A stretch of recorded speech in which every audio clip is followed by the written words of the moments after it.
79-year-old Nuri Cooper. Their husbands are still thought to be in the hands of Hamas. These are very, very old people that should never have been taken hostage in the first place. Let's get to the Israel story right now. One of the biggest things in the news is that Hamas apparently has released a couple of hostages. And Give me two. That's... I want more than two. Yeah. Do you give me 222 or however many that there are right now?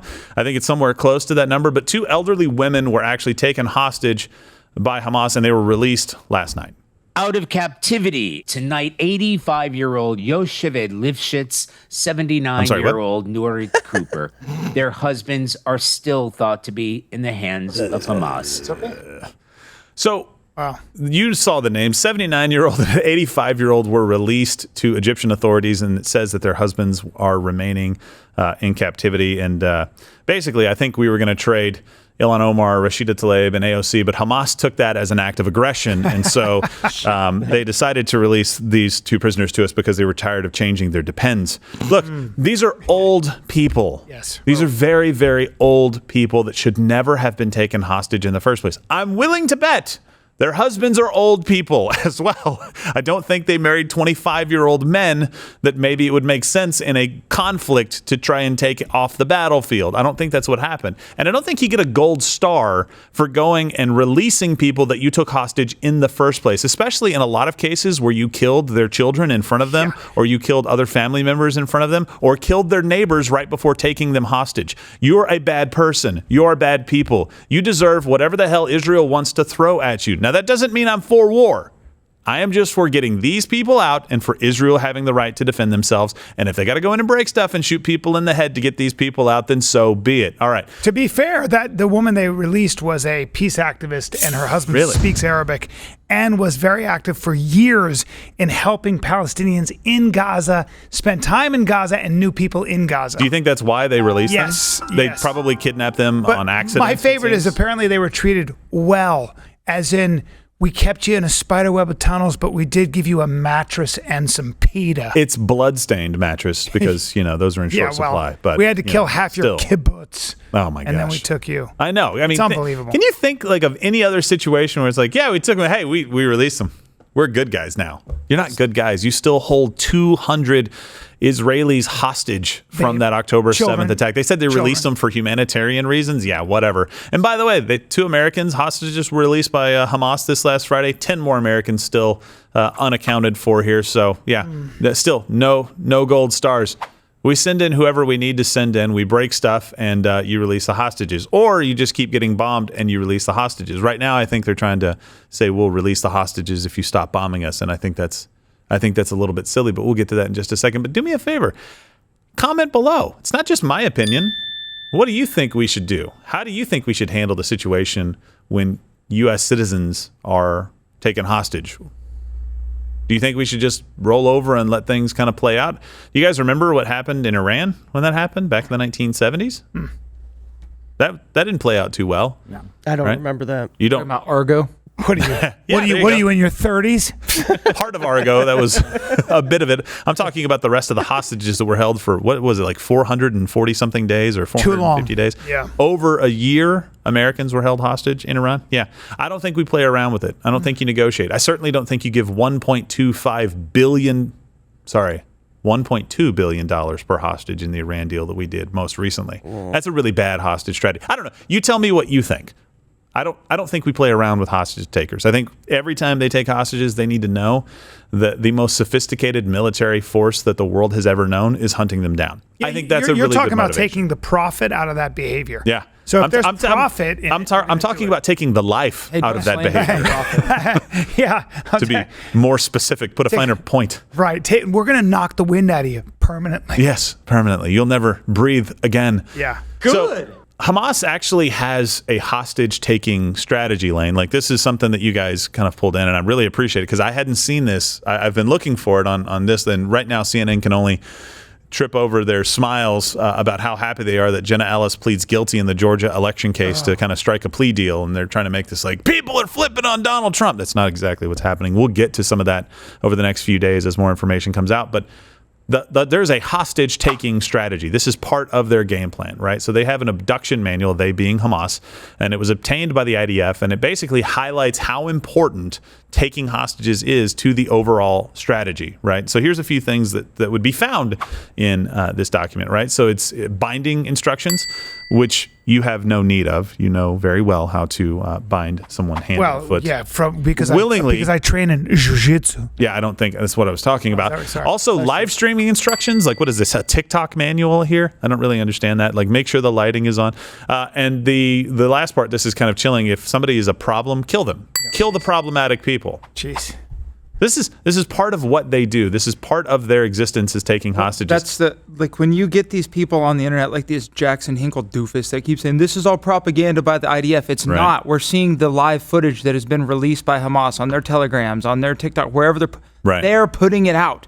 Well, also remember this: advertising. Israel knew that the narrative would be taken over and that people would start to say that, in fact, babies weren't beheaded and burned and people weren't actually killed. Right. And so what happens is what they did was, remember, Hamas wore body cam. I know. I saw that. And the IDF actually showed the horrific footage, it was 45 minutes of it, to the press. Yeah. So that the press couldn't also, jump on this sort of moral equivalency bandwagon, which they've done, by the way. They've still done it, and people on Twitter have done it. And look, I don't know why this is so hard for people to understand. Look at me for 1 second, just give me your attention. Anybody out there right now who is saying that I or anybody else on this team is pro-war just because we want Israel to be able to defend themselves is a moron. It doesn't mean that we want conflict. I'm just saying, when conflict comes a-knocking, we're not backing down. That's a very, very different thing. Being able to protect yourself and your citizens is a right that Israel should have. When they take hostages, when they keep firing rockets, when they keep attacking from this place and go, no, I'm on home base. I'm touching the wall. I'm back in Gaza. Does that really matter? Are you serious with this? Like, it's Hamas that we're going after, not the people of Gaza. Except we told them where to go. Are Hamas. I know that's kind of almost one in the same, but it's the leadership in Hamas. They're not going after women and children specifically. In war, can bad things happen? 100%. Should people be held responsible if they do it intentionally? 100%. Does everybody understand that? Am I clear? Does Israel make mistakes? 100%. Yes, they make mistakes, just like everybody else, but they didn't start this fight. I don't care how far back you want to go. They didn't start this. And why fight. is it that the press never mentions the fact that the best thing to happen to the Palestinians might be getting rid of Hamas? It absolutely would be. Yeah, they're run by different militias. Hamas is like all these different factions, by the way. And the best thing you could probably do to Gaza is get rid of those people. Yeah. Speaking of those people, a senior leader of Hamas, Bassem Naim, told NBC's Richard Engel Hamas's conditions for releasing the hostages. So are you telling me right now that if the airstrikes stop, then all of the civilians, who I assume you mean are non-soldiers, all of the civilians, Israelis, foreigners, that's what the word means, yes. They come out immediately? Yes, this is what he announced yesterday, and I think it is still valid. And what about the have to hold my phone with two Israeli hands. soldiers who were captured? It's very heavy. You've talked about freeing the civilians, Israelis and foreigners. What are you asking for the Israeli soldiers? To release all our prisoners. Everything that guy just says, bullshit. Just all 10,000 of them. Yeah, exactly. Do you buy anything that guy just said? If you stop the bombing, we'll release the hostages. Oh, okay, here we go. How about novel idea? You release the hostages and we stop the bombing.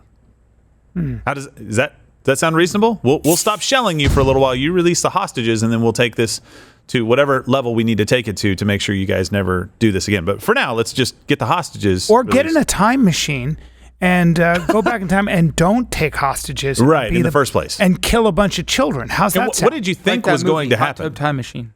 Well, they don't have a lot of hot tubs real. over there, so it's... Yeah. It's so interesting to me. Like, we're going to kill 1,400 of your citizens, mostly civilians, by the way. Yeah. On purpose. Entire families. Yeah. In their pajamas. In some of the most barbaric ways possible. Great. But hey, we're going to take and some we're going to hostages. film it, and we're going to send it to their families. But you know what? We're sorry. Don't come in. Yeah. Well, at least former Vice President Joe Biden said the hostages would need to be released before a ceasefire could even be discussed. Is the U.S. supporting the hostages for a ceasefire deal? Why did you? We should have a ceasefire. Not a ceasefire. We should have the hostages released. Any progress on that? Well, he tries to say the right thing, and sometimes he says it wrong and then says it right. But I think what he meant was that there's no ceasefire right now. But he is trying to delay the ground invasion from Israel. But I keep hearing about this like ceasefire thing to see if you can resolve a situation peacefully.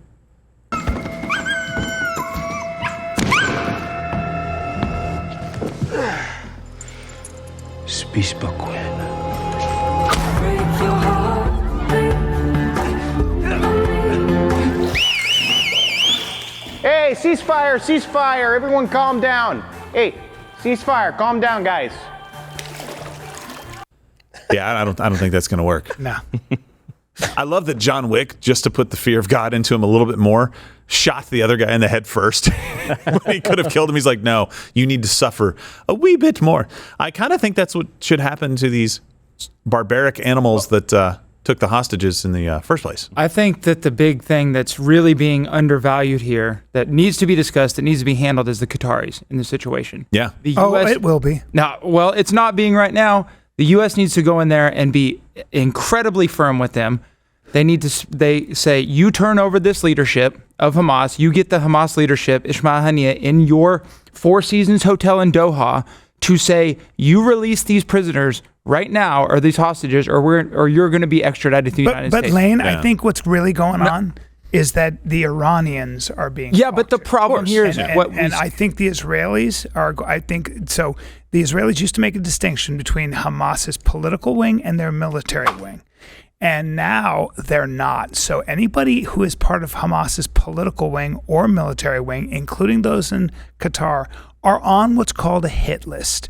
And I think then let's start hitting that list. Well, they have their timeline. Well, except they have their timeline. The Qataris have been propping Hamas up for a year. In 2012, that's right. they gave them $400 million to Hamas directly. Yep. Really? And in 2000, that's more than we're giving to them directly. All of the Gulf states were pressuring Qatar. The Saudis had a blockade on them up until 2020 that was basically choking them out and saying, you have to stop supporting terror or your economic lifeline is done. Trump flip-flopped on that. Biden flip-flopped on that. They wanted this Gulf unity because they were worried about Iran. We need to leverage our relationship with the Saudis against the Qataris. Say, you do what we say, or we're going to let the Saudis come in and do whatever they want to you, because the Saudis would take Qatar like that if they could. Only problem is what I told George, we need to tell the Saudis, we're going to let you do this, but we're going to have Mickey Mouse selling churros under the clock tower in Mecca. Nice. I don't think they would allow that. I don't want that. Nobody Churros wants are to bad export for your pancreas. McDonald's. The point is we have a relationship to leverage with the Saudis. We do. Against the Qataris. And we have common interest. I get it. But yet Joe Biden comes in and calls them a pariah state. Listen, use his title, former Vice President Joe Biden. I understand. I understand. Look, we can leverage our relationships a little bit better. But right now, it seems like what we want to do is just give them more money, which I don't know why we would do any of that. Watch Louder with Crowder live, Monday through Thursday, 10 a.m. Eastern.